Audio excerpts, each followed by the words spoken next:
A very good evening, everyone. So, in yesterday's class, we discussed some paradigms, in fact, two paradigms related to the evolution of the discipline of public administration.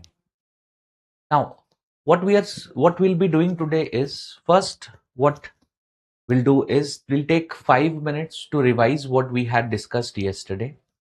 And once we have completed that, then we will move on to today's discussion. So in yesterday's class, we started our discussion with this particular part. That is, we started our discussion with the evolution part.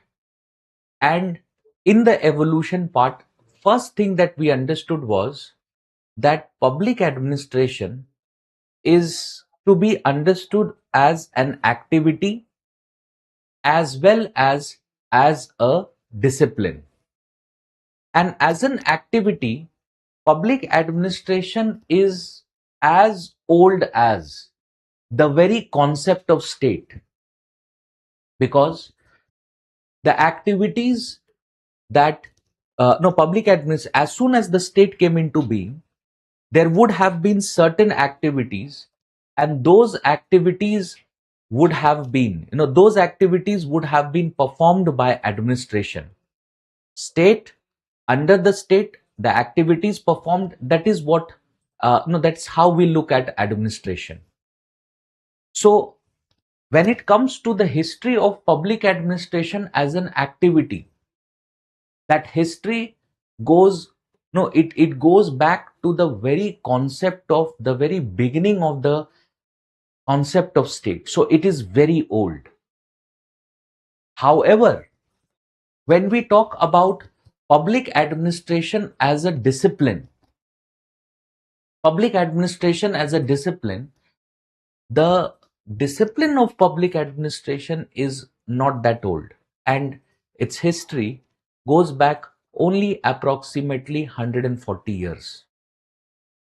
And it begins with Woodrow Wilson and the year 1887, when Woodrow Wilson published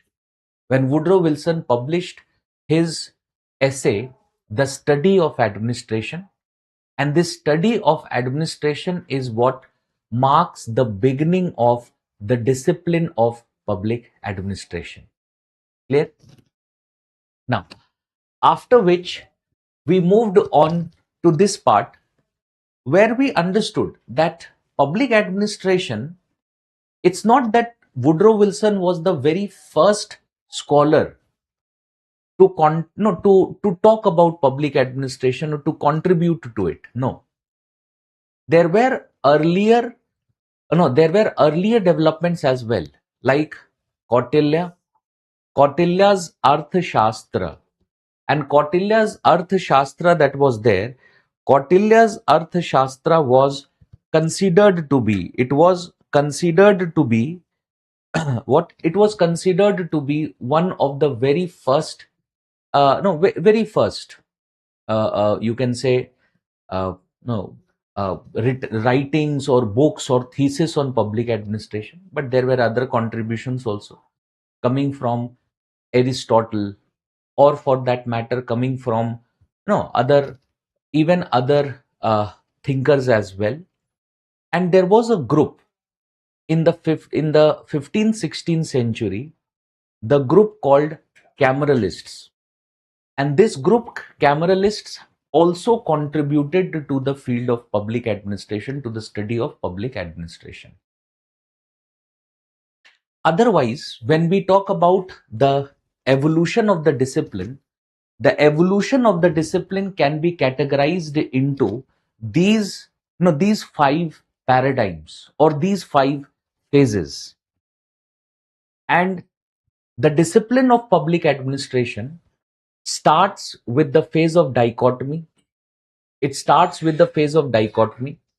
Then from the phase of dichotomy, it moves to the second phase, which was the era of principles, challenges, crisis of identity, and the public policy perspective.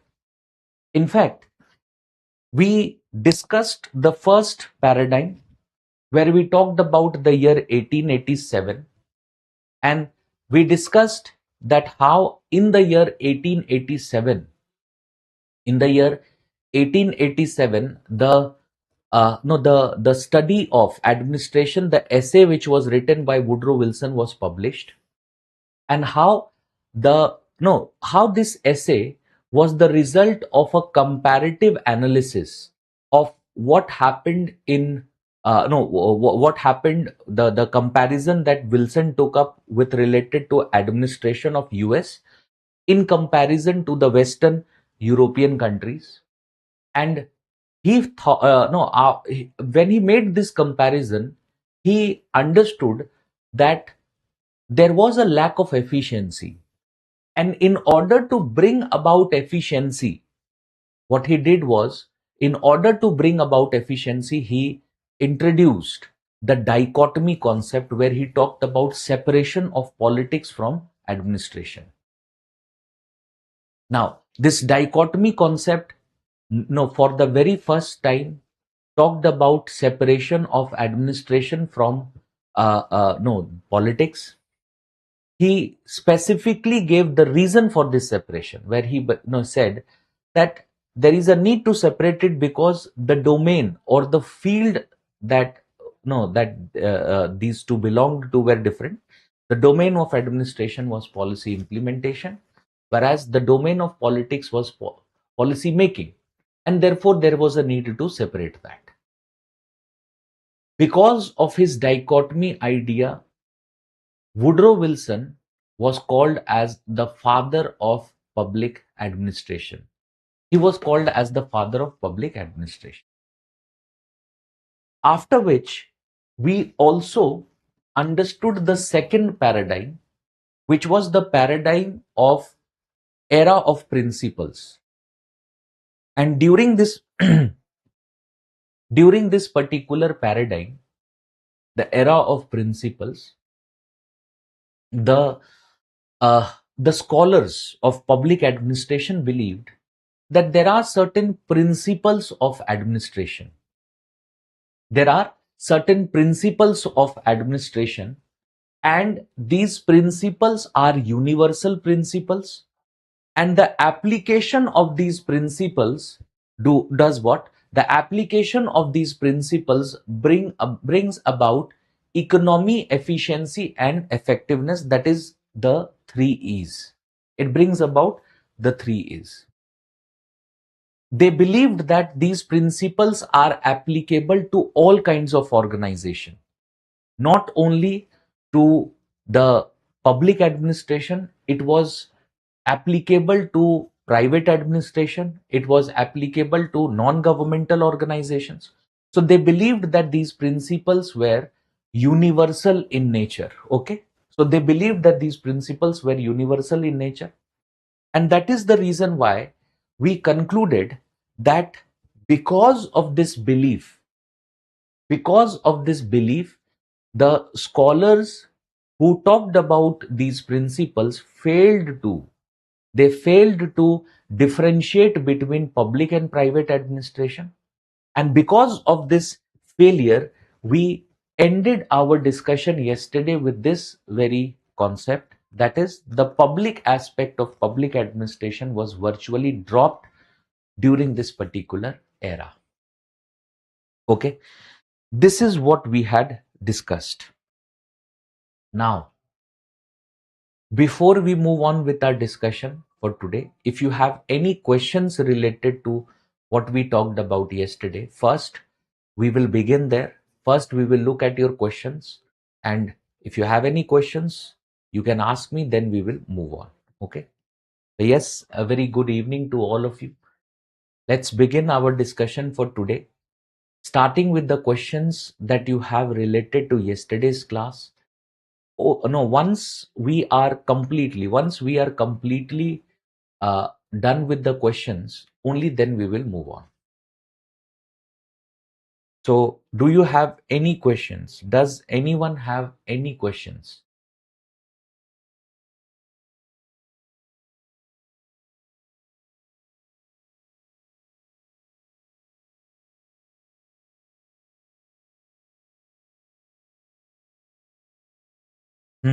Anyone having any questions related to yesterday's discussion?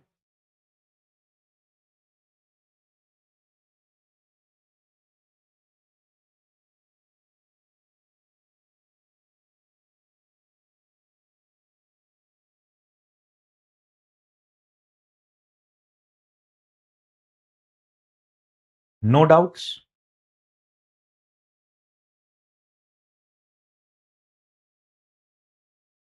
No doubts?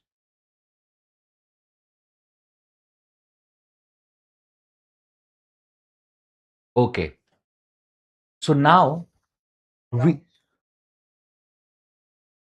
now we move on to our discussion for today, where we talk about what where we discuss the third paradigm, which is the era of challenges.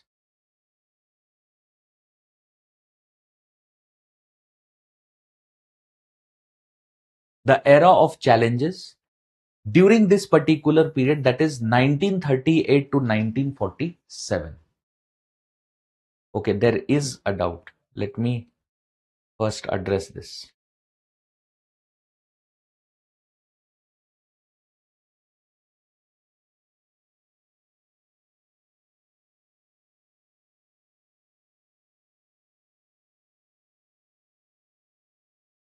The era of challenges. Sir, events like the Great Depression, Indigo crisis, ethnic violence or Naxalism, etc., because of lack of exist because of the lack of three E's, then why are three E's not the universal principles? They do not exist because of the lack of three E's. Nishra, they do not exist because of the lack of three E's. Okay? You have to understand that the problems, whether it is economic problems, whether it is social problems, these economic and social problems are more than, it is more than the problems that simply concern one organization. So when it comes to Naxalism, how do you relate Naxalism to the problem of three E's? It is not. It is not related to the problem of three E's. How do you relate? Now, how do you relate a problem like maybe the economic issues, like whether it is inflation, or for that matter, if it is no depression? How do you relate it to the problem of three E's? No, it is not related to the problem of three E's. Okay, and for this very purpose, we are later going to criticize this, this very understanding that public administration has to do with certain principles, and with the implementation of certain principles, no it is going to no it is going to bring about efficiency and economy. No, that is not how we are going to look at it. Okay, so let us, and Nashra, have you understood what I just said? Yes. Have you understood what I just said?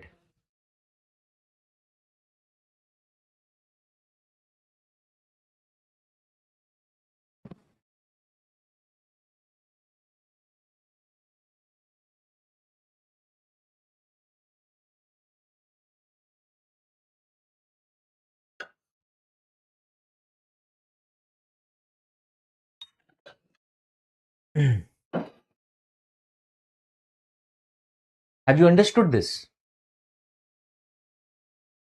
Okay. So let us move on to the third phase of evolution of public administration, which is the phase of the era of challenges.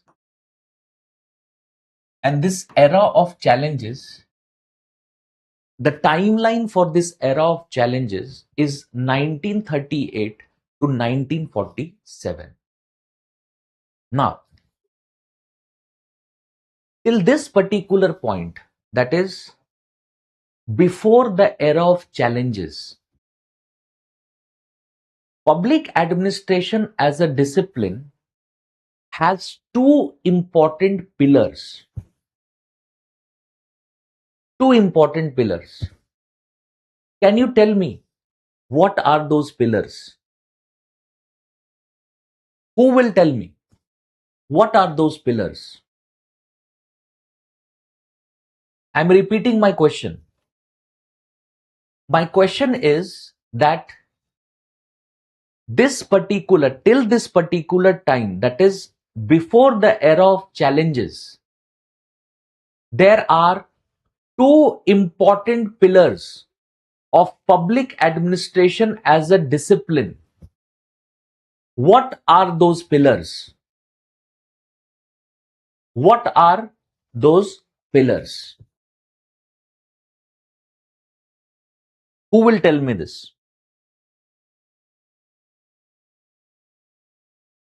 What are the pillars?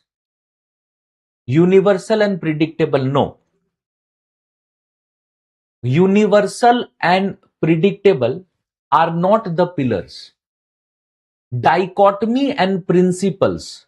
So, Srishti says that the two pillars of public administration are the dichotomy, that is politics administration dichotomy, as well as the principles of administration. Absolutely correct, Srishti. Yes, it is the dichotomy and the principles. Okay. So till this particular point, what we see is that before these challenges that are there, public administration as a discipline primarily has two important pillars. The two important pillars being, first of all, dichotomy, that is politics administration dichotomy. Politics administration dichotomy is the very first pillar. Okay. And the second pillar is the principles. The principles of administration.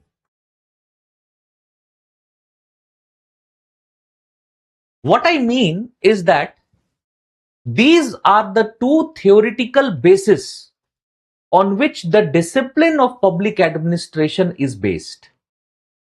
है ना? Public administration शुरू कैसे होता है? Public administration starts as a discipline, as a separate systematic study by Wilson, calling for the dichotomy, politics administration dichotomy. Wilson calls for a dichotomy of politics and administration. That is what he calls for. One. Secondly, the scholars of the second paradigm, they believe that there are some universal principles which could be applied to public administration, and these universal principles would bring about economy and efficiency, and hence the discipline of public administration should take up research. It should take up research on what? It should take up research trying to find out what exactly are those principles. So we can conclude without any doubt that till this particular time, that is till 1937, there are two important theoretical bases on which the discipline of public administration is based. The first theoretical base is dichotomy, the second is principles. Now, 1938 onwards, there were a few developments in the discipline of public administration which challenged both the dichotomy as well as principles. Now, let us try and understand what exactly does this concept of dichotomy, how is this concept of dichotomy challenged? So there were a number of scholars who believed that the possibility that a separation between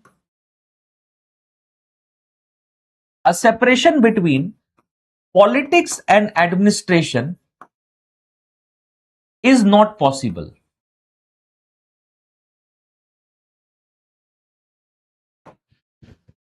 A separation between politics and administration is not possible.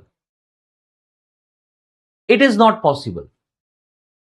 Why is it not possible? It is not possible because the discipline of administration works within politics. Okay? So it is, it is something like this. If we try and represent this, and this is a circle, if administration functions here,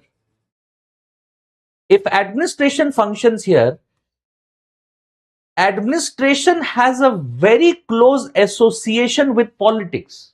They are very closely associated. And if they are very closely associated, the possibility of them being separated, it's not there. In fact, if you read Wilson's essay,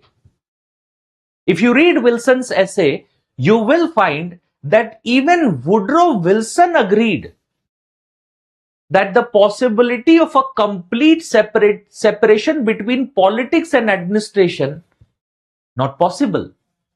So even Wilson said,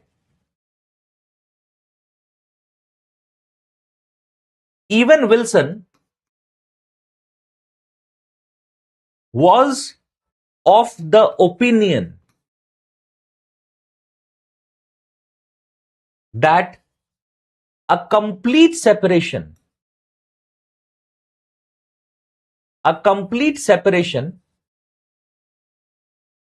between politics and administration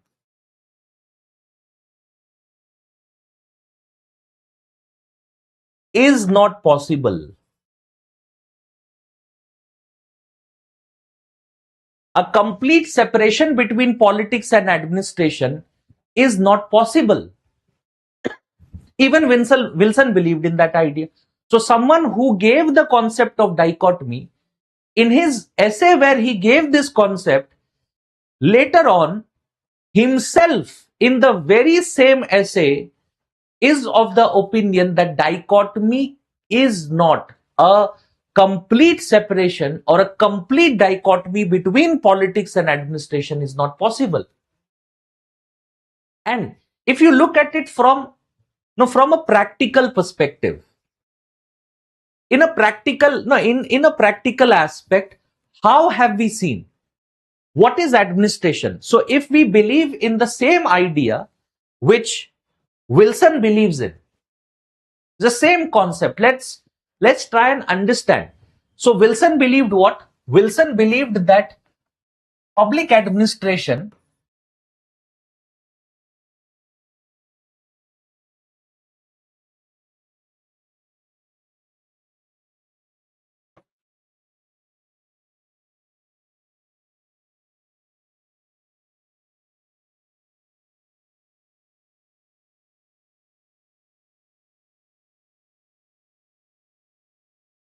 these were the three organs. Now try and recall, according to Wilson, public administration falls under which of these three organs of the state? Tell me. Public administration falls under which of the three organs? Yes, it falls under which of the three organs?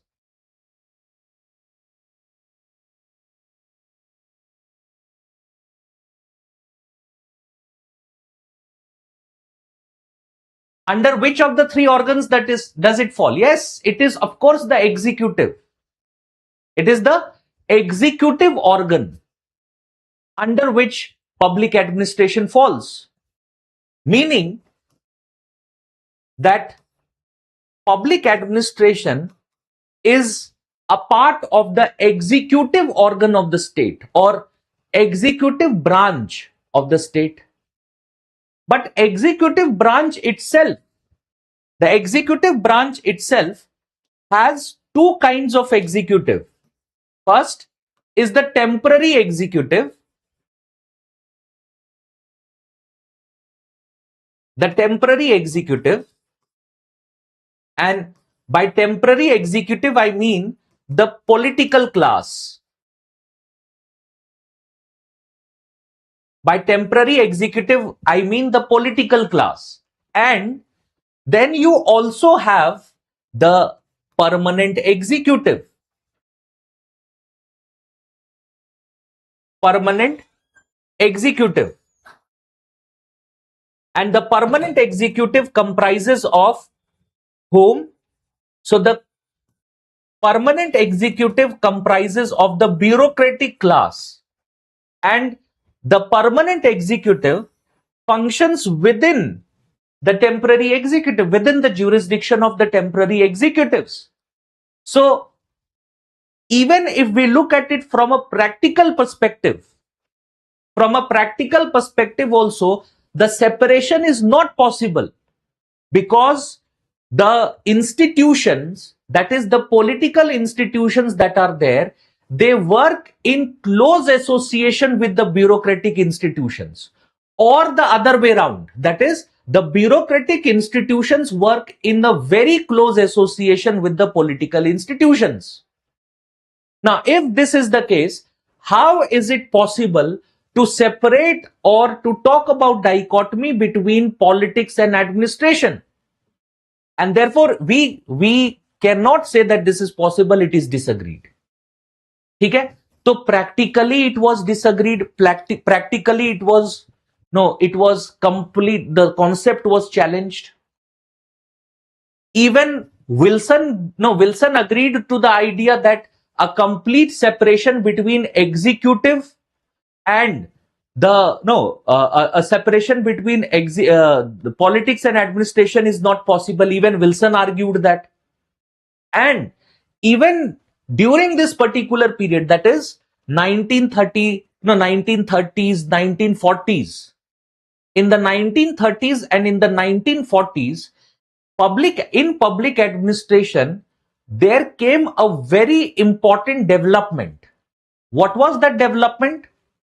The development was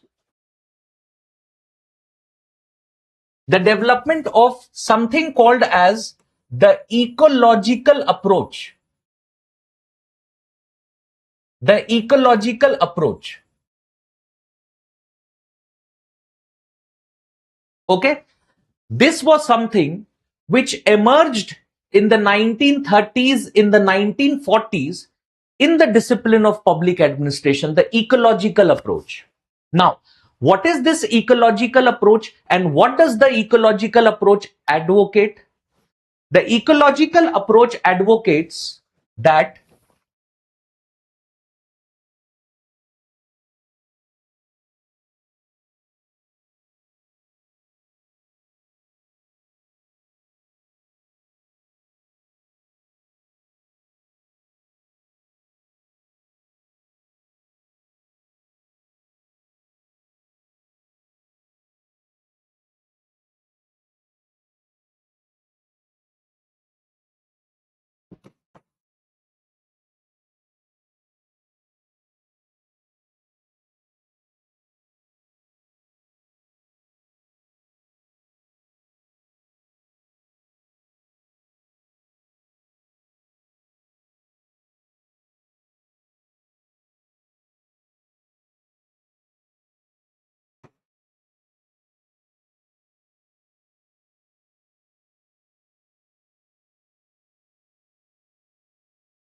what does the ecological approach advocates? So the ecological approach advocates that a proper study of administration will include study of also the environment in which administration is embedded. In which administration is embedded. मतलब क्या है इस बात का? Diagrammatically speaking, the ecological approach advocates that if this is administration,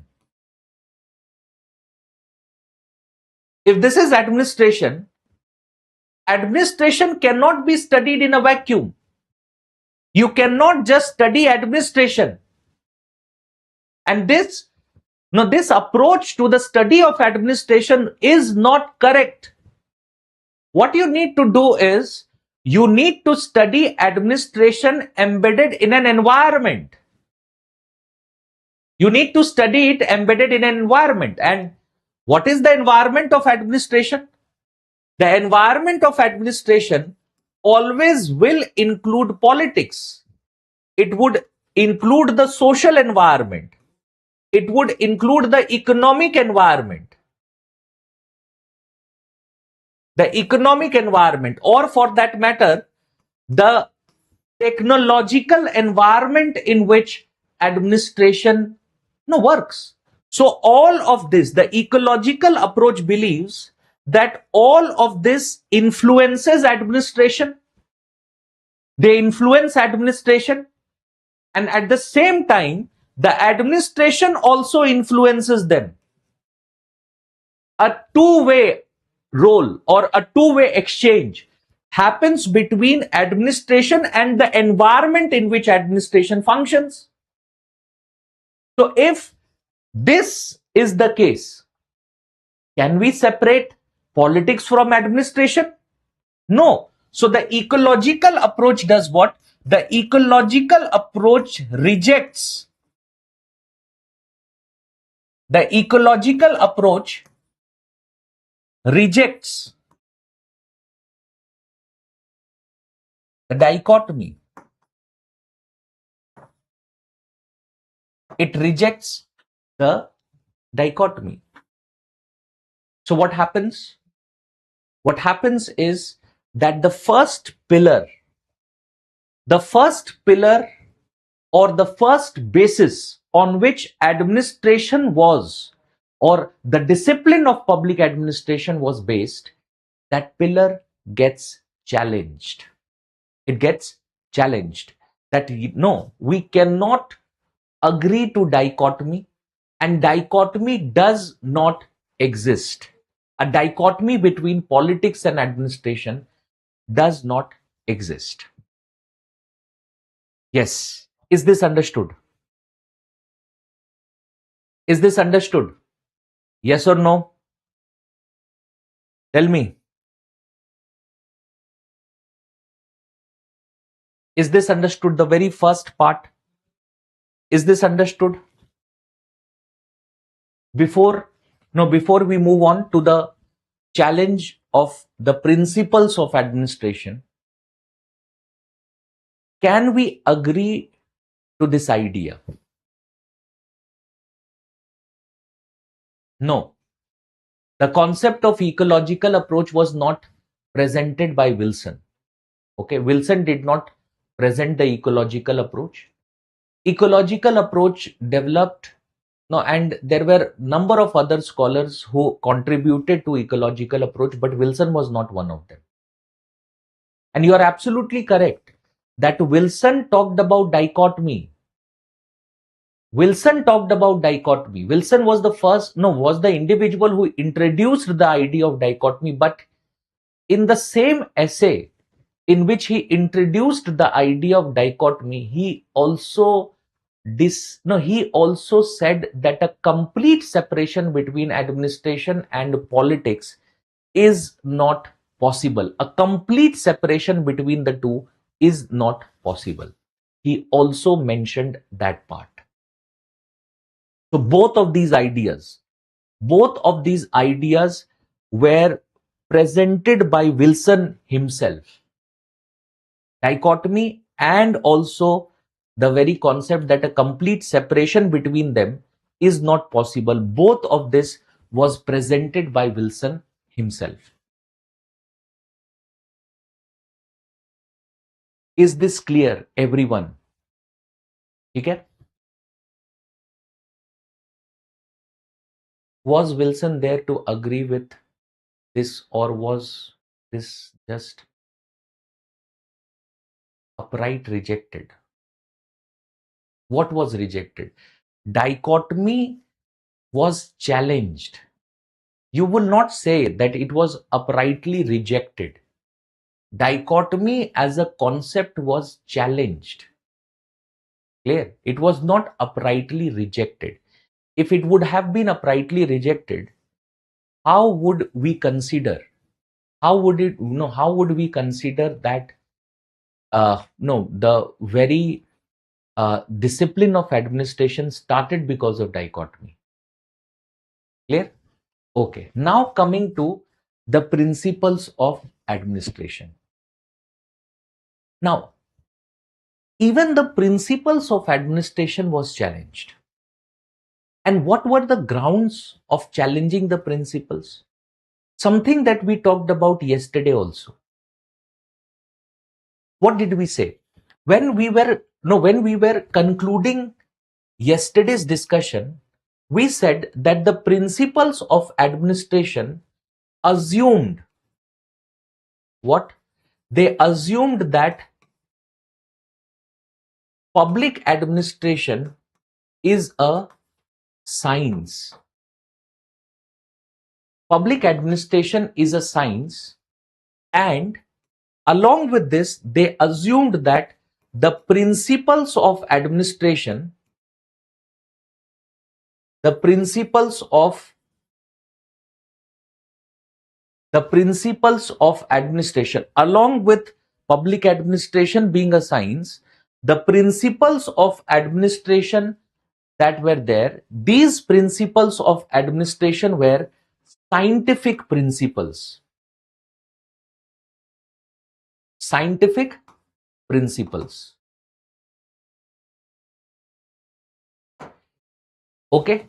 They assumed this, that principles of administration, and these are scientific principles.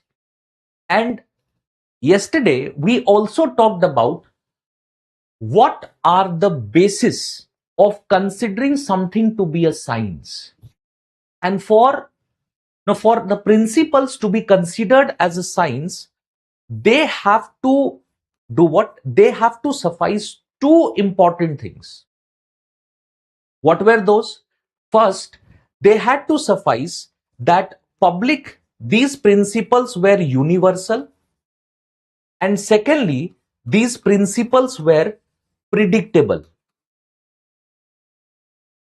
They were universal and they were predictable. Only then these principles could be considered scientific. है ना? Did the scholars tried to prove that these are universal principles and these are predictable by nature? Did you see any of the scholars trying to do what? Any of the scholars trying to prove this? क्या कल हमने ये discuss किया था कि कोई scientific evidence है, कोई साइंटिफिक एविडेंस है, और उस साइंटिफिक एविडेंस के बेसिस पर यह बोला जा सकता है कि these principles are scientific principles because they are universal and they are predictable. Did we agree to this idea? Did we talk about it?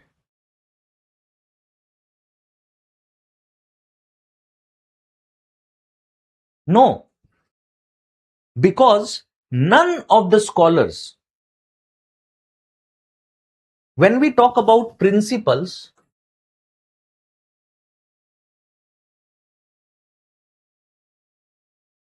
the principles that were there, none of the scholars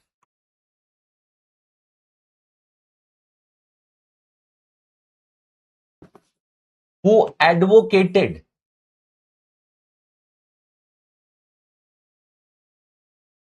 the principles produced any scientific evidence.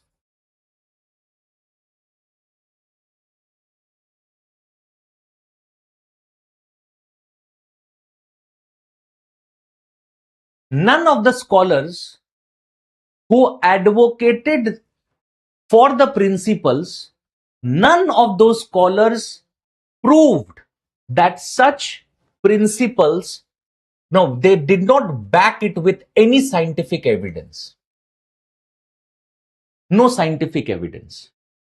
And along with it, there were some critics who came up of these so-called scientific principles. Like, a very important criticism comes in the form of Robert Dahl. What does Robert Dahl do? Robert Dahl had written an essay, he had published an essay called Science of Administration, Three Problems.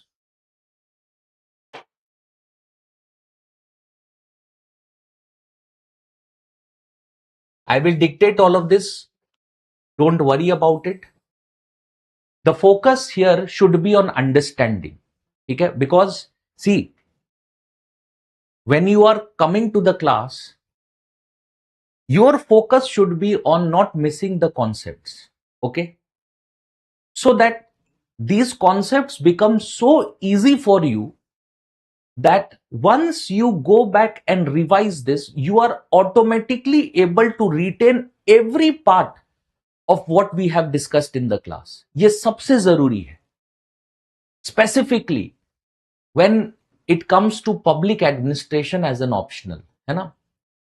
You know that mains examination, UPSC mains examination has started, and you will find, now what you will see is that when the public administration optional paper it comes, you will see that the nature of the paper would be very conceptual. Okay? Specifically paper 1, it would be very conceptual. The introduction, the thinkers topic that is there, and a few other topics that would be there. The questions asked from those topics would be very, very conceptual. And these questions would be so conceptual that until and unless you understand these things that we are discussing in the class, you will never be able to conclude what is being asked there. तो आप जो भी मैं dictate कर रहा हूं, कितना भी जाकर क्लास के बाद याद कर लो, लेकिन अगर आपने क्लास में जो हमने डिस्कस किया, अगर आपने इसे समझा नहीं है, तो आप यूपीएससी मेंस के आंसर्स नहीं लिख पाओगे, क्योंकि वो कोरिलेशन डेवलप नहीं कर पाओगे. The way they would ask it would require a deeper understanding and a deeper capability of analysis. But it's not that the deeper capability of analysis requires you to study something, number of books or something like that. No. If you understand each and every concept well, you will be able to write it and you will not face any issue. आपको लगेगा कि simple ही तो है, लेकिन अगर चीजों को समझ नहीं रहे हो, तब आपको then you will face problems, because that is the nature of our optional. That is the nature of our optional, and that is the reason why I give a lot of time. अगर आप देखोगे कि what are the things that we have talked about in the last 3-4 classes, today is the 4th class that is there, you will find that we have not rushed into our discussion of anything, because at least the first few topics that are there, they are so conceptually important that I cannot rush into them, because if I start rushing trying to complete these things, it will become difficult. ठीक है, इसीलिए जब class में हो, pay attention and never ever shy away from asking a question. ठीक है? Because I give you time. After I discuss a concept, I always give you time. Do you have any questions? That is the time when you ask questions. है ना? I will address those questions and then we will move on. है ना? So that is something that has to be no, it is something which has to be very careful. You have to be very careful about it. ठीक है? So Robert Dahl says what? Robert Dahl has given an essay. The essay is Science of Administration, 3 Problems. Okay? And in this very essay, he does what? He recognizes a very important problem with these principles. What does he say? He says that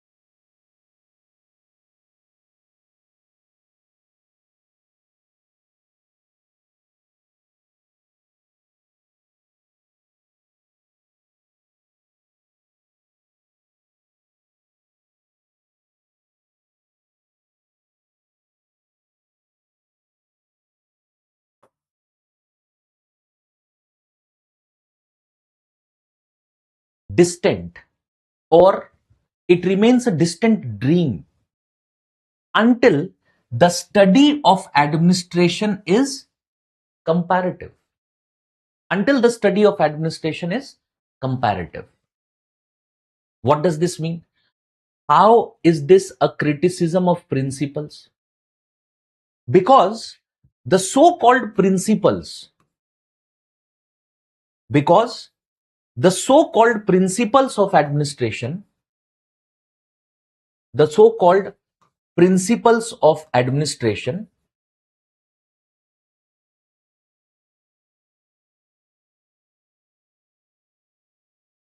the so-called principles of administration where the result of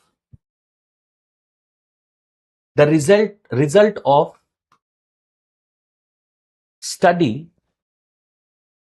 in a culture specific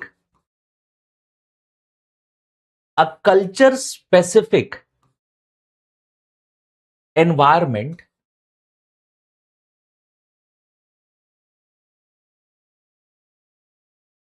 and not cross cultural.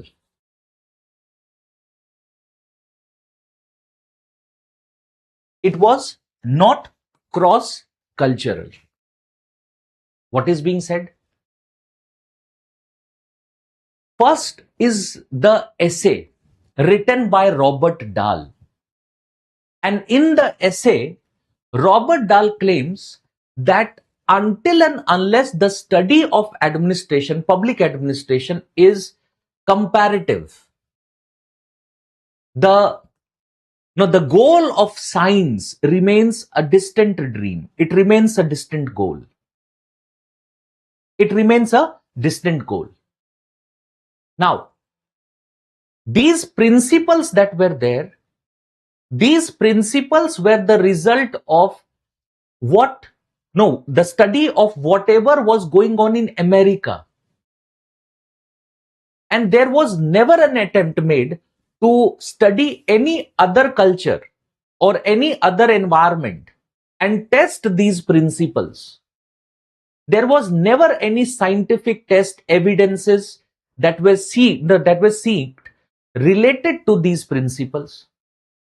So something which was true in America may not necessarily be true in the rest of the world.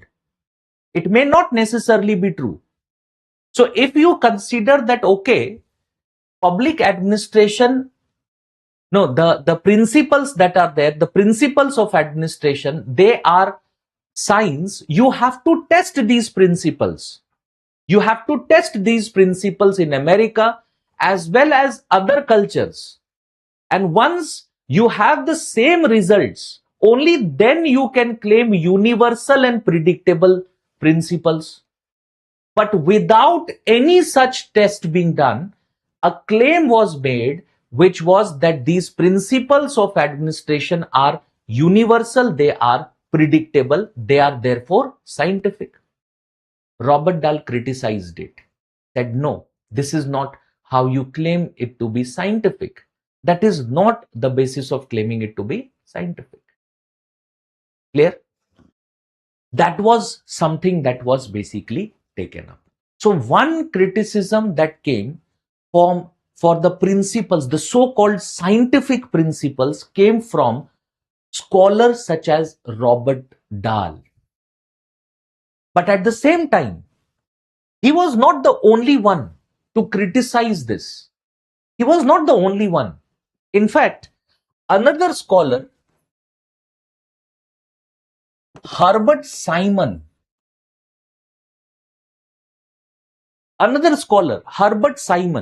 what did Simon do? Simon said that the so-called principles are proverbs. What are they? These principles are proverbs or natural fallacies. He called the principles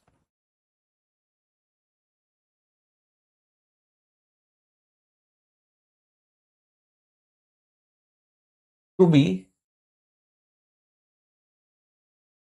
proverbs and natural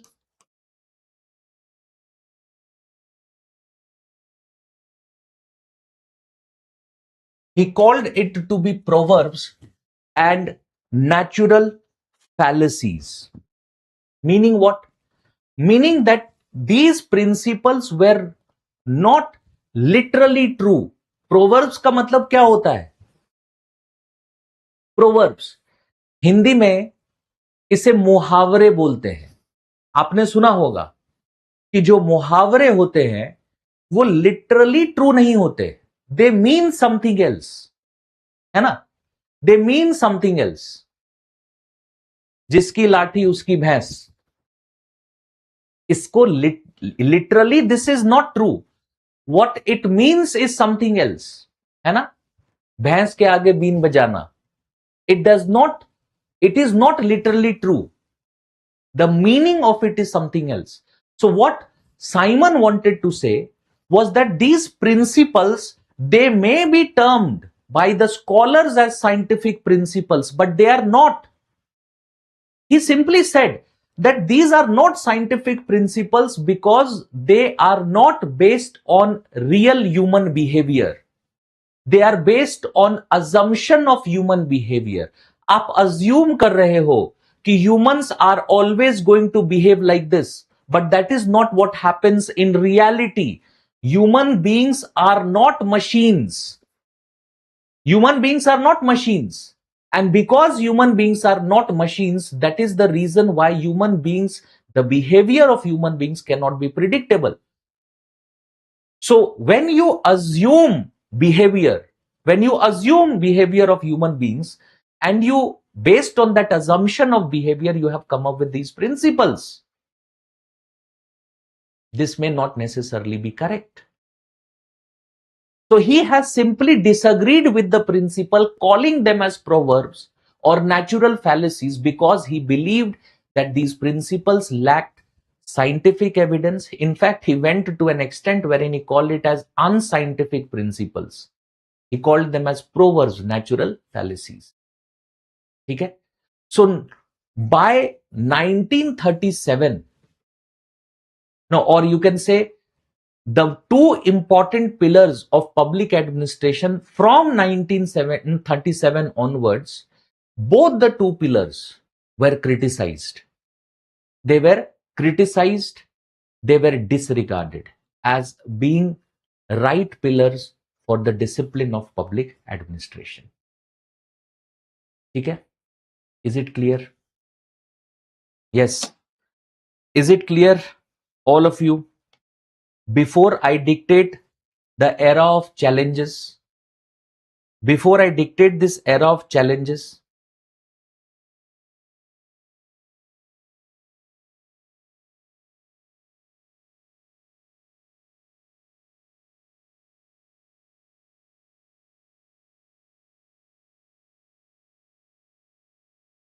sir, the countries Wilson observes were mostly of monarchical setup. So did complete separation exist there, or administration is not a function of a country's political setup? No. Administration will exist everywhere. Abhay, I had mentioned this previously also. Administration will be in any kind of political setup. It does not matter whether it is, whether it is a, no, whether it is a, no, whether it is a monarchical setup, whether it is a democratic setup. It does not matter. It does not matter. Administration will be present everywhere. Administration will be present everywhere. So we cannot say that administration is not the function of these countries setup. We cannot say that. We cannot say that. Administration, ecological approach that we just talk administration.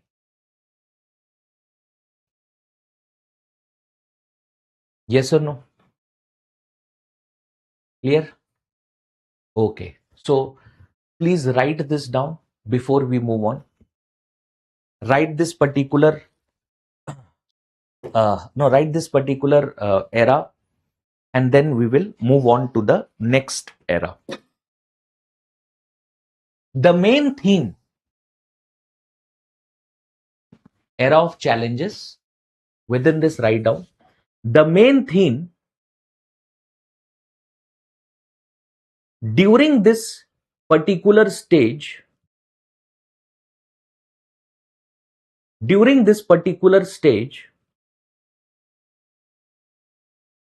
was that both the pillars of public administration,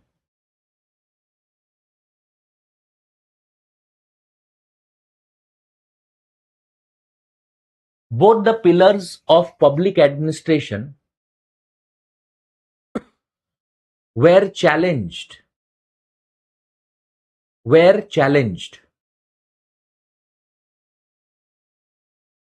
Full stop. It was argued that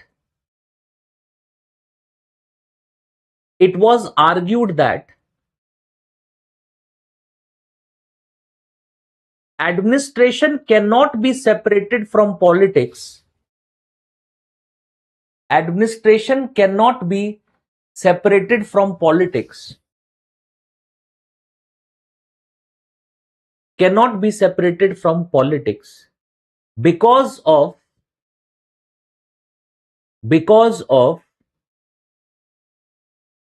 its political nature. Because of its political nature and political role.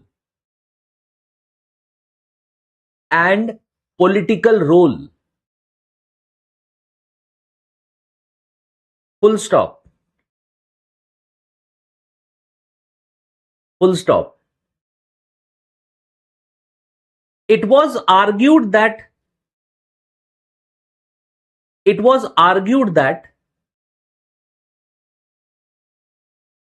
administration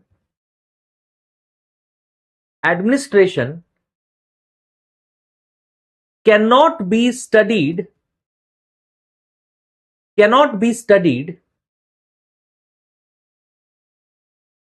in exclusion from its environment,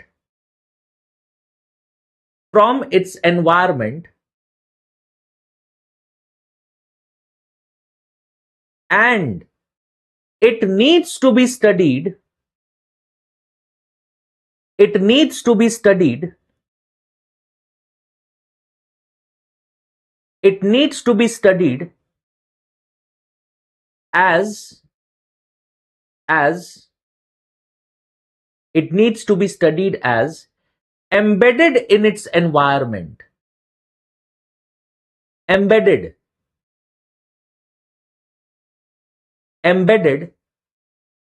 in its environment. Full stop. Or before full stop, give brackets, write ecological approach. In brackets, write ecological approach. And then give a full stop. Brackets closed, full stop. In other words,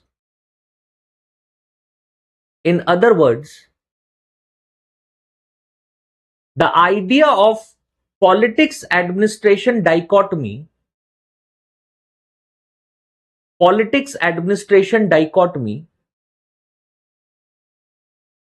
was rejected.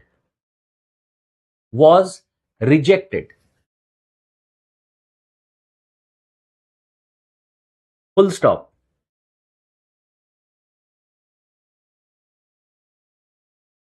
Next paragraph. Similarly,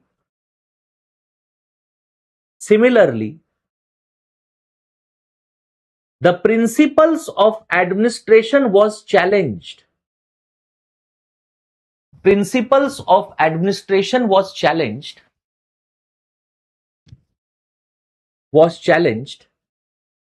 and criticized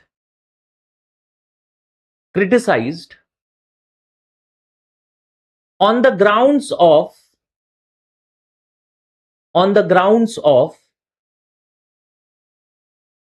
lack of scientific validity,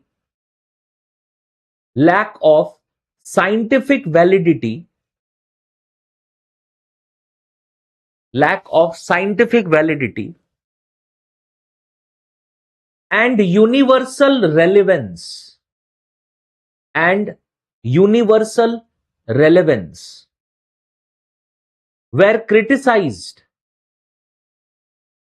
These principles were criticized by Herbert Simon.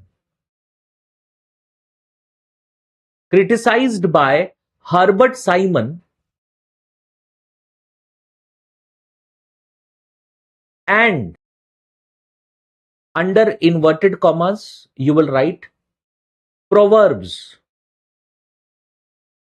Inverted commas, proverbs.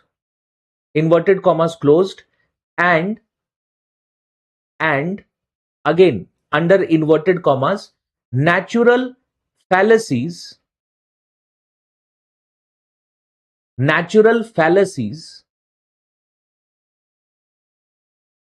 again inverted commas closed, on the grounds of lack of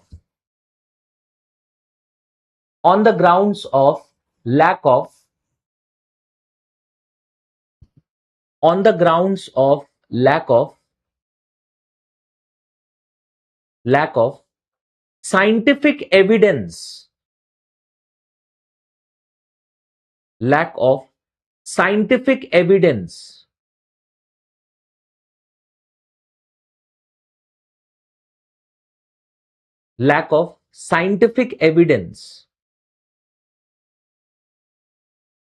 full stop. Further,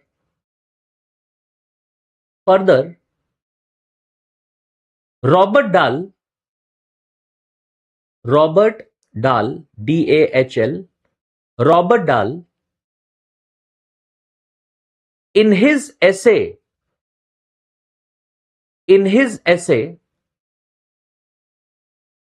problems, three problems, criticized the principles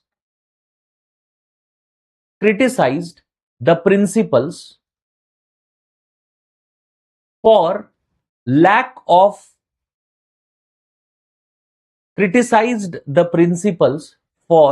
lack of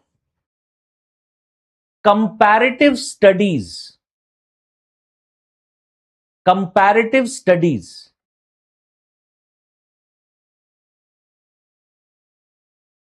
Comparative studies.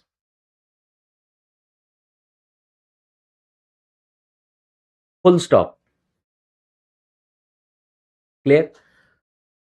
So this is basically the any doubts before we move on.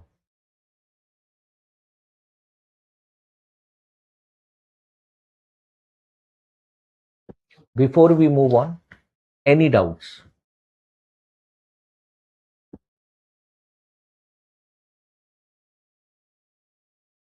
I have talked about criticisms of dichotomy, and there we have seen that the ecological approach specifically mentions that dichotomy is not possible because administration functions within politics. So because it functions within politics, so we cannot separate the two. Okay. And after that point, we have moved on to the next criticism of the second pillar, which is principles. Now, with respect to principles, there are two important names. The first name is Herbert Simon, and Simon is one of the most important critiques where he labels these principles to be unscientific proverbs and natural fallacies, meaning these principles are not literally true, they are not scientific, and they are based on assumption of human behavior. So as soon as we implement these principles in real life, these principles simply fall apart, therefore criticizing the so-called science of administration. Secondly, the criticism also comes from whom? The criticism also comes from Robert Dahl, where Robert Dahl says that one of the problems related to achieving science is the lack of comparative analysis or comparative studies. So if you study principles in one culture and declare the principle to be universal, that's not how you achieve science. For achievement of science, you need to test the principles in different cultures, and only if you see the principles having similar effectiveness in all cultures, only then you can declare these principles to be universal, not otherwise. Otherwise, you cannot declare it to be universal. This is what we have discussed. Okay? So the era of challenges, we challenged both the very concepts. Okay? Now, let us come and see, I have summarized it. Rachit, I have summarized it. Okay, in Hindi it would be a bit difficult.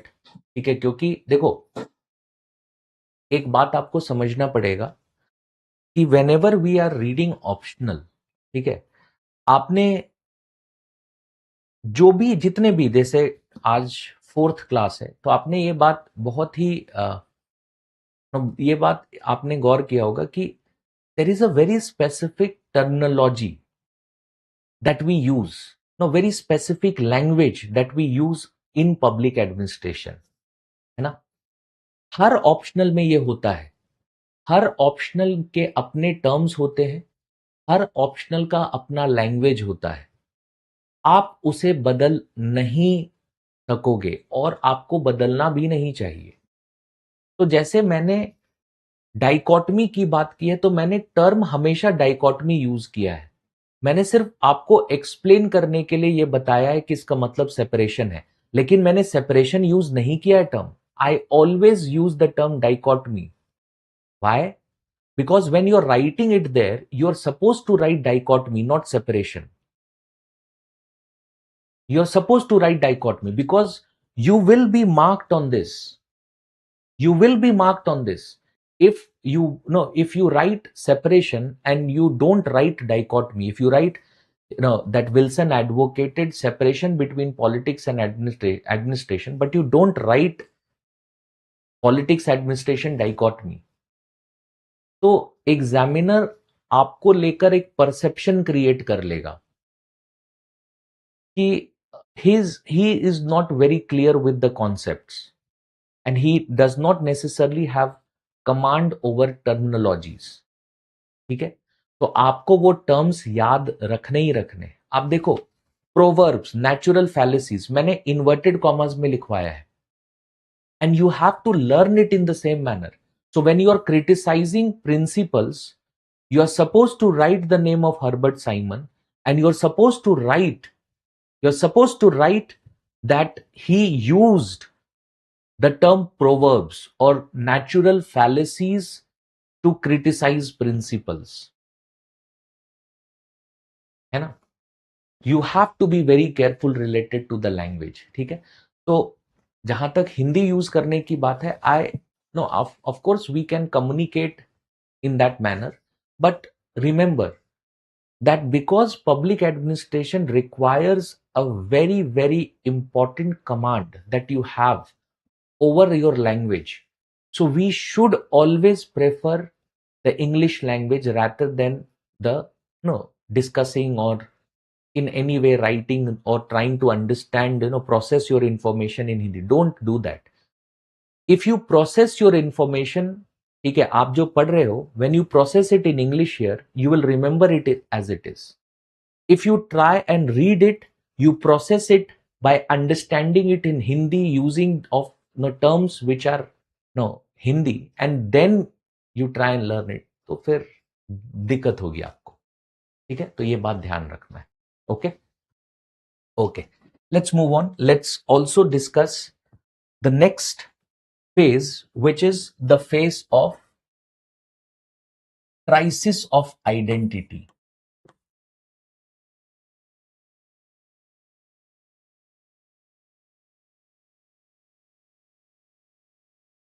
Crisis of identity. Okay, and this phase that is there,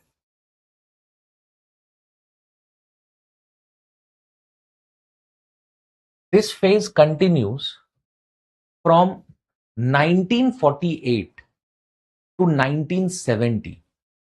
Okay, so this is the timeline for this phase. 1948, it starts from 1948 and it continues till 1970.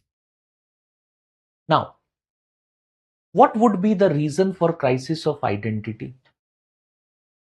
Why would there be a crisis of identity in public administration?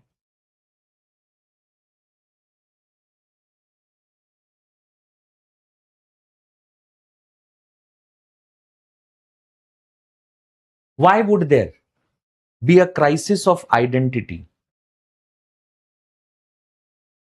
Tell me, why would there be a crisis of identity?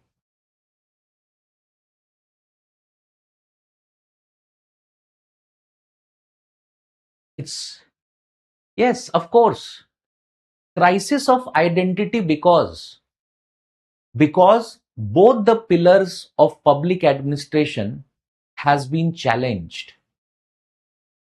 So what was the reason for creating a separate discipline?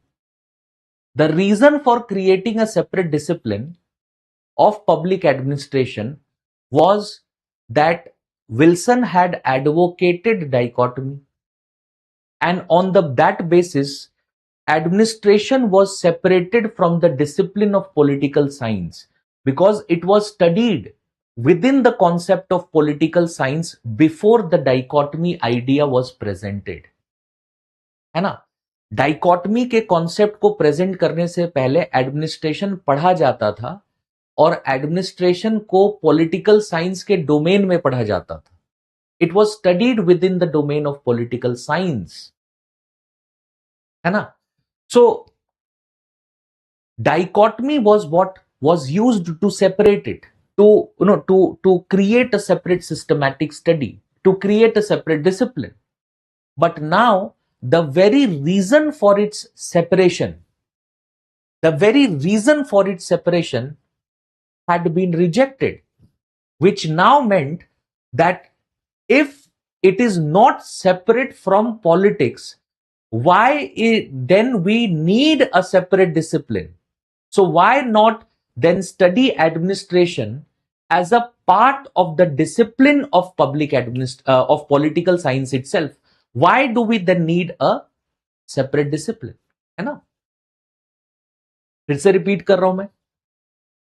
The reason for creating the separate discipline of public administration was the advocation of dichotomy. And now dichotomy was rejected. Dichotomy was now rejected. So if dichotomy was now rejected, then why do we therefore need a discipline, a separate discipline? Why not return back to the domain, to the fold of political science? First reason for crisis of identity. Second reason, if there are no principles, or there are no scientific principles of administration, then why is there a need for the separate discipline of public administration? So there were primarily two important pillars which were being advocated by scholars. One was that some scholars of public administration were advocating dichotomy between administration and politics, and then there were some scholars advocating principles of administration, and we see both of them being challenged now. So what happened was that some scholars returned back to the domain of political science, and other scholars returned back to the domain of management, because these principles of administration were also the principles of management. So they returned back to the domain, to the discipline of management. And both of them received what is called as step-motherly treatment. Step-motherly treatment मतलब एक तरीके से ऐसा हो गया कि जैसे आपने कोई डिसीजन लिया और आपके जो पड़ोस में लोग रहते हैं उन्होंने, क्योंकि आपने जो डिसीजन लिया वो फेल हो गया, तो उन्होंने आपको ताना मारा, है ना? बड़ा गया था ये करने के लिए, है ना? When you return back, why? Because of failure. So there were scholars in political science, and when Wilson advocated dichotomy, these scholars supported dichotomy and became a part of public administration. But now, because dichotomy was rejected, so they had to move back to the field of political science, where they did not receive proper treatment. And some scholars went towards management. Okay? Some scholars went towards management. So what you see is that during this particular period, there is a challenge, or a challenge of crisis of identity. Public administration is facing a crisis of identity. It has nothing to fall back to. There was no reason for the discipline of public administration to exist anymore. No reason for the discipline to exist anymore.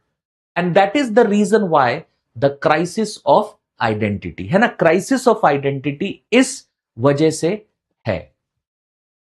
Not to से, इस समय ऐसा नहीं है, ये मत समझना कि no this would mean that there is no administration does not exist anymore. Yeah, public administration did not exist. There were scholars who continued, no, who continued contributing to the discipline. But the two major pillars which had which had resulted into the foundations and the very formation of the discipline, a separate systematic study, because it was challenged, that is the reason why the survival of the discipline was being questioned. There was a crisis of identity. Okay? Is this understood? Yes. Is this understood, everyone?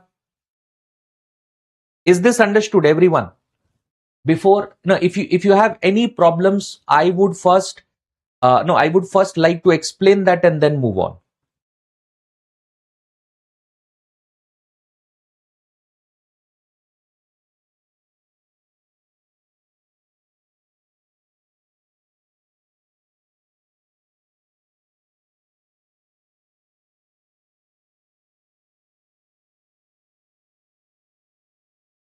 Okay? Okay. Please write this down. Please write this down. With the rejection of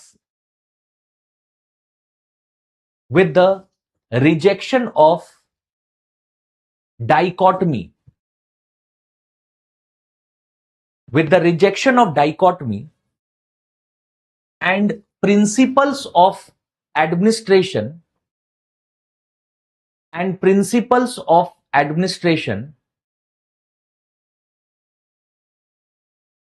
public administration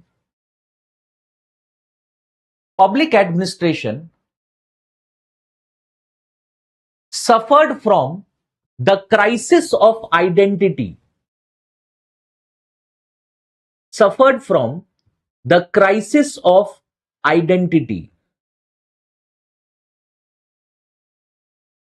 Full stop.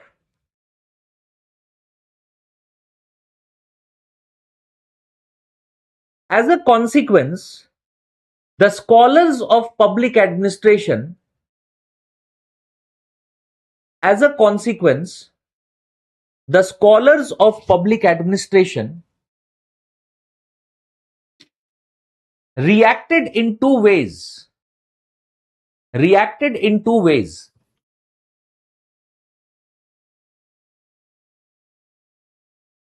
First,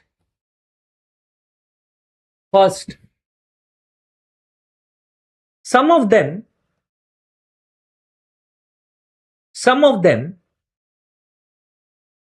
returned to the fold of political science.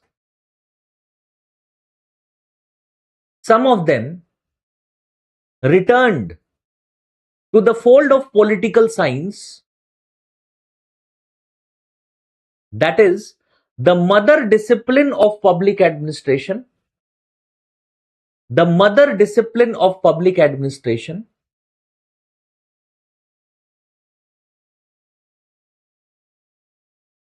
Full stop. However,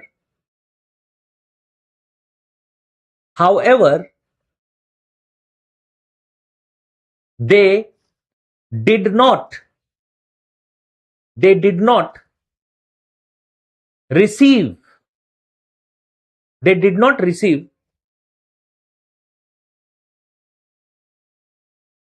proper treatment. Full stop.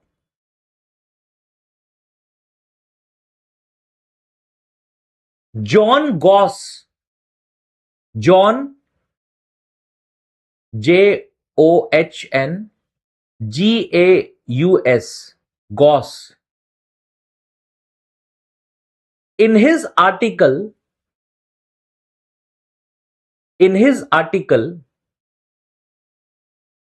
Trends in the theory of administration, in the theory of public administration, trends in the theory of public administration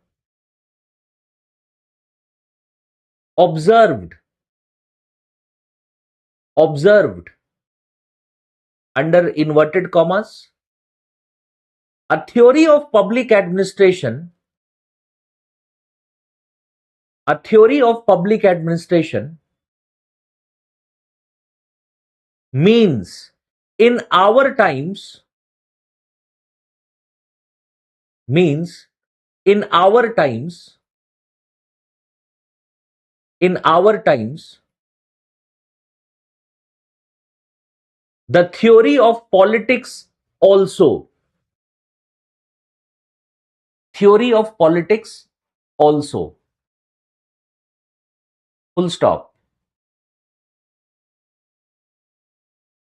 Second point, some other scholars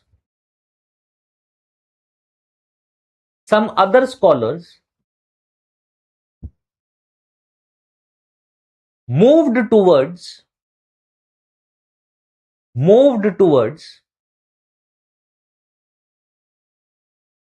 the administrative science,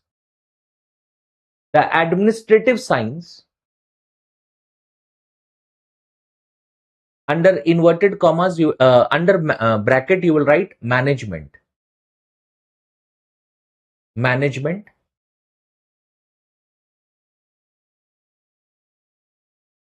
management, full stop. As they argued,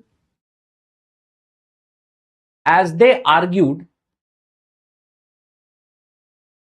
as they argued, administration is administration, administration is administration, irrespective of its settings. Administration is administration, irrespective of its settings.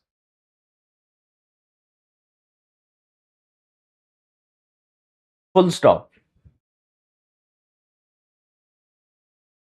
Okay, now before you write anything further, see, when it is being said administration is administration irrespective of its settings, what does it mean? Again, the same idea that there were some scholars who did not differentiate between public and private administration. So they believed administration, whether it is in public or private, whether it is in public or private, it remains the same. It remains the same. And because it remains the same, whether it is management or whether it is public administration, the same principles would be there, the same theory would be applied, and therefore they moved towards administrative sciences, which means management. Okay? Next, after full stop, in the next paragraph you will add, however,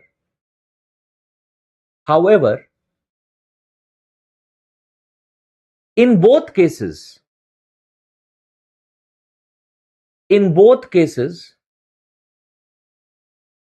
public administration lost.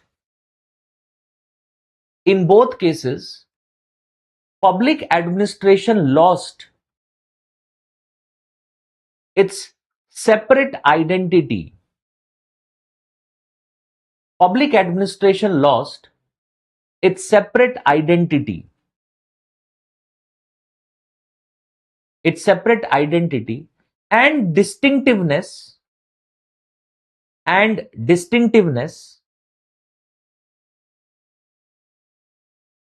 therefore had to merge with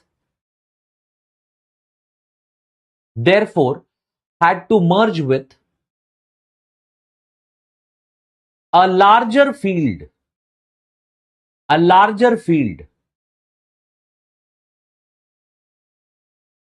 This is why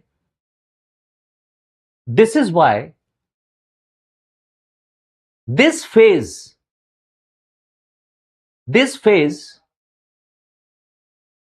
in the evolution of public administration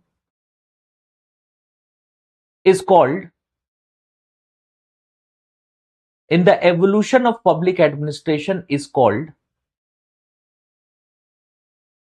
under inverted commas, the stage of crisis of identity, the stage of crisis of identity, inverted commas closed. Okay, so the stage of crisis of identity would be under inverted commas. Clear? Now let's come to the last phase, which is the policy, the public policy perspective.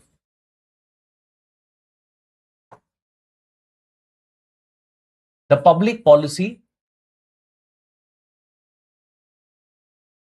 perspective. Okay, so this is the fifth paradigm. It is the fifth paradigm,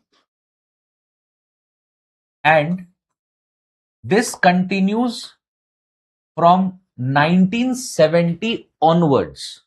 Okay, it continues from 1970 onwards. Okay, so this is paradigm 5.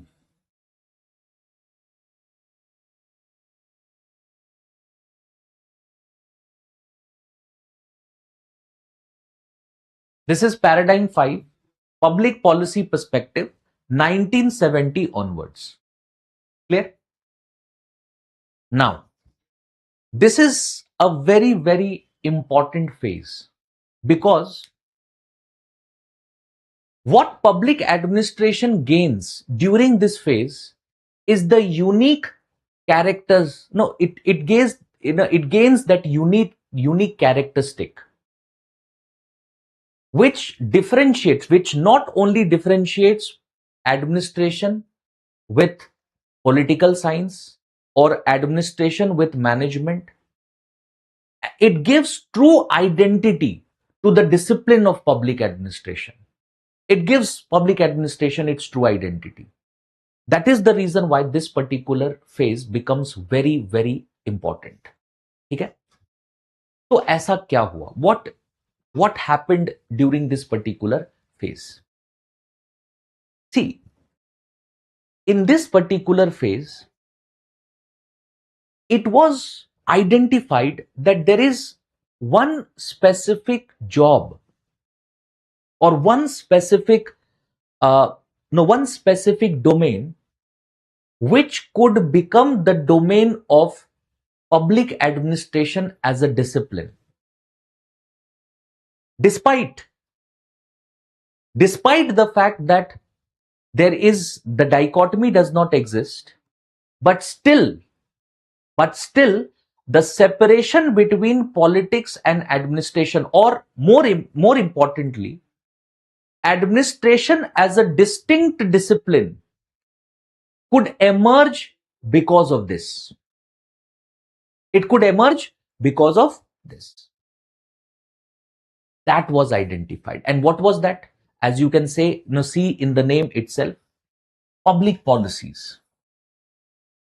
Okay? Public policies. Now, we have discussed this term earlier. What is it? What is the meaning of the term public policy? Who will tell me? What does this term mean?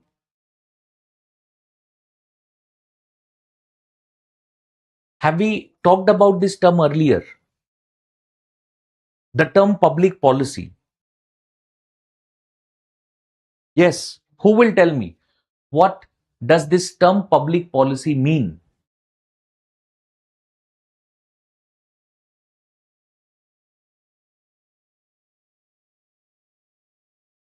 Government policies. Absolutely right. Absolutely right. The term public policy means governmental policies. It means governmental policies. Okay? Now, what are these policies with an objective of? What is the objective of public policy? We now understand, all of us understand this idea that, okay, public policy means what? Public policy means governmental policies. My question is, why do governments come up with policies? This is my question. Why do government come up with policies? What is the objective behind this?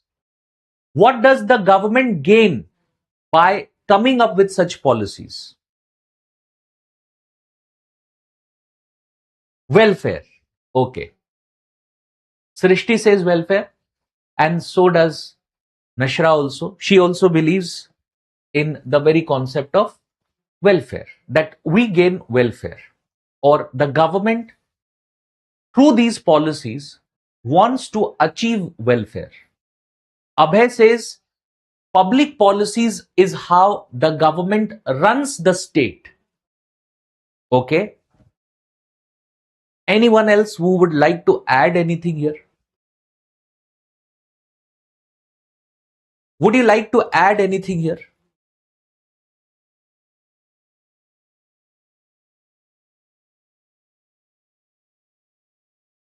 To guide a country's socio-economic life. Now, what I am going to say, try and focus on it. Can we say that when it comes to a public policy, it is a public policy through which the government decides to do anything or not to do anything? Can we say that? Whatever the government's decisions are,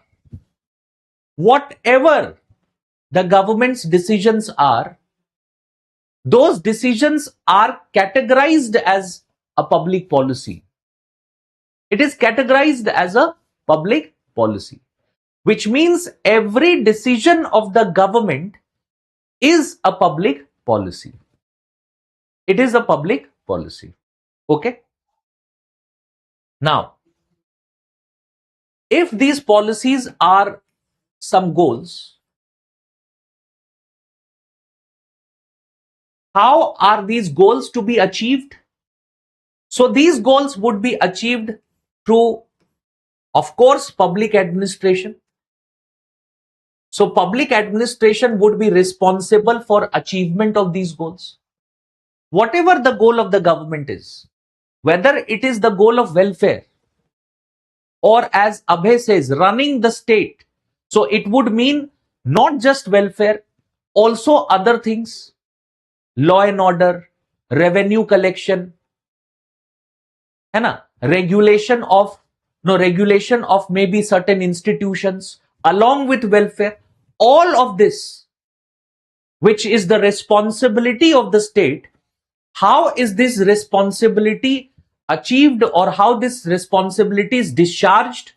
It is just discharged through public policies. And the institution involved in achievement of these goals is the institution of public administration. But is there any discipline which studies how a policy is made or how a policy is implemented? Answer is no. There is no discipline.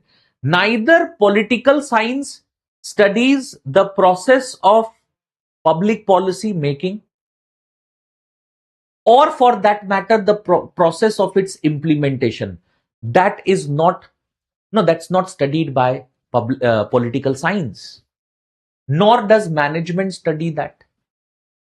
What it means is that by the 1970s, ध्यान से सुनना क्या कह रहा हूं मैं, by the 1970s, public administration and the scholars of public administration had achieved something which did not fall into the domain of any other.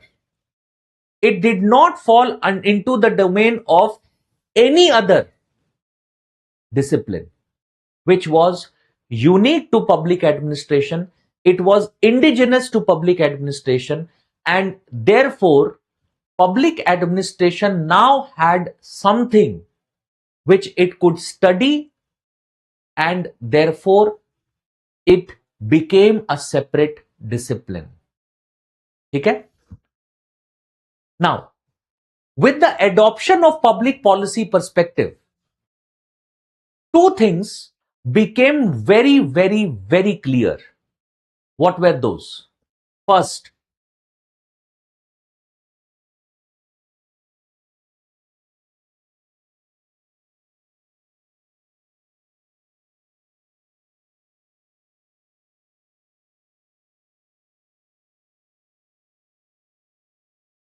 the end of dichotomy.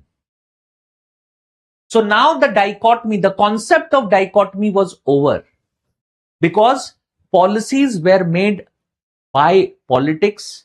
Administration, public administration was involved in its implementation as well as the study of it. So if you separate politics and administration, public policy perspective disagrees to that separation. Public policy perspective rejects that separation. So the end of what? The end of dichotomy. It was now accepted.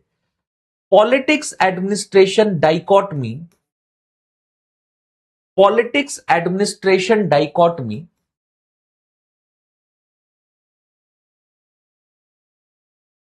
has died its natural death.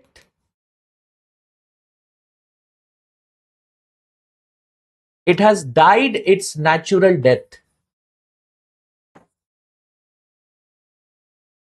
It is over. It is dead. Cannot be revived. Clear? That was one thing. Secondly,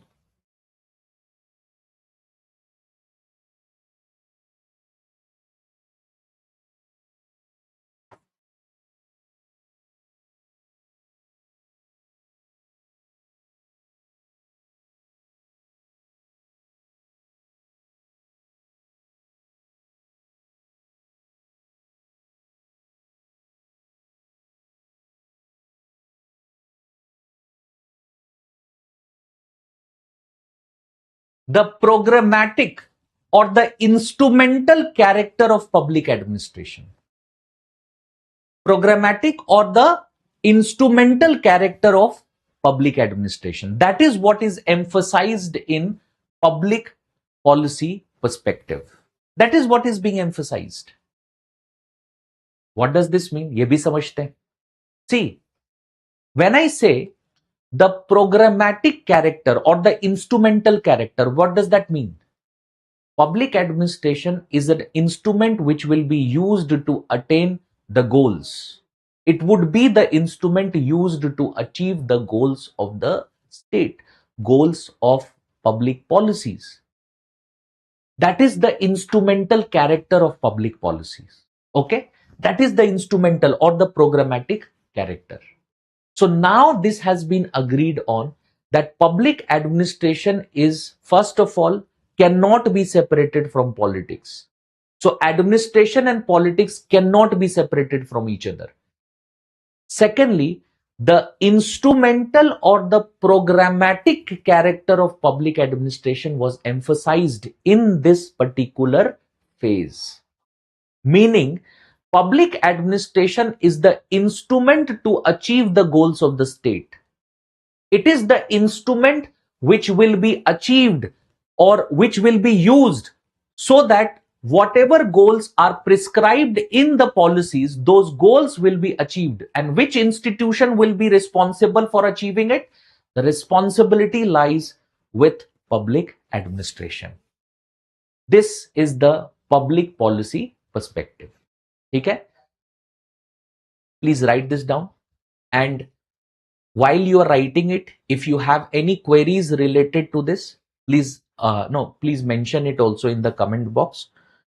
Write down. The main theme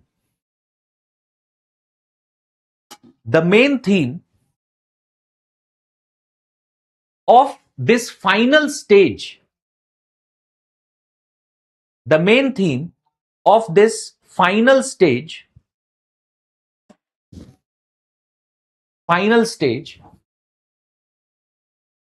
was the concern for The concern for public policy analysis. The concern for public policy analysis. Full stop.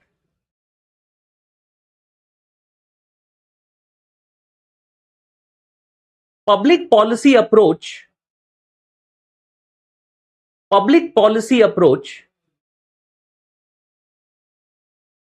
got acceptance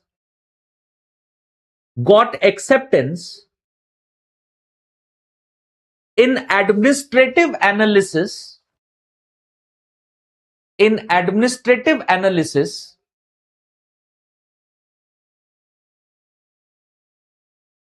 as the traditional idea of dichotomy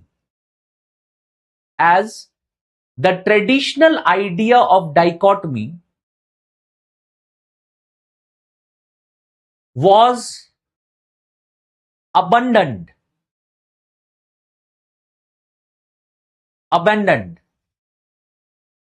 Full stop. Also, it was recognized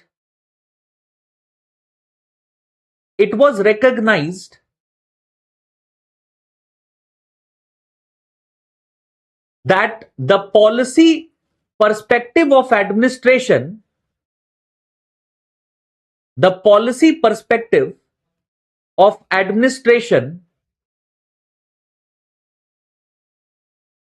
was built on two basic themes.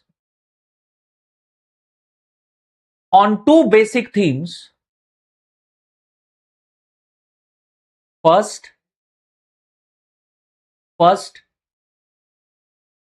the interpenetration of politics and administration. Interpenetration of politics and administration. Interpenetration of politics and administration. In brackets,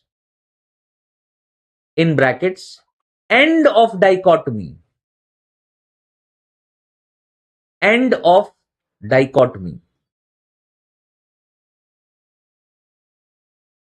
Brackets closed, full stop. Second point, the instrumental character of administration.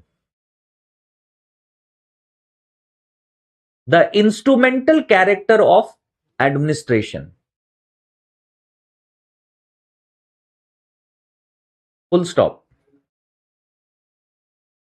Next paragraph. With the adoption of public policy approach,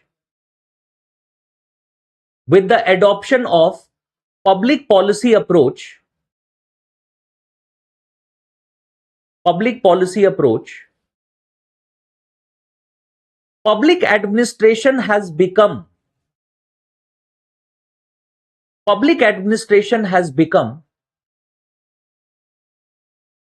interdisciplinary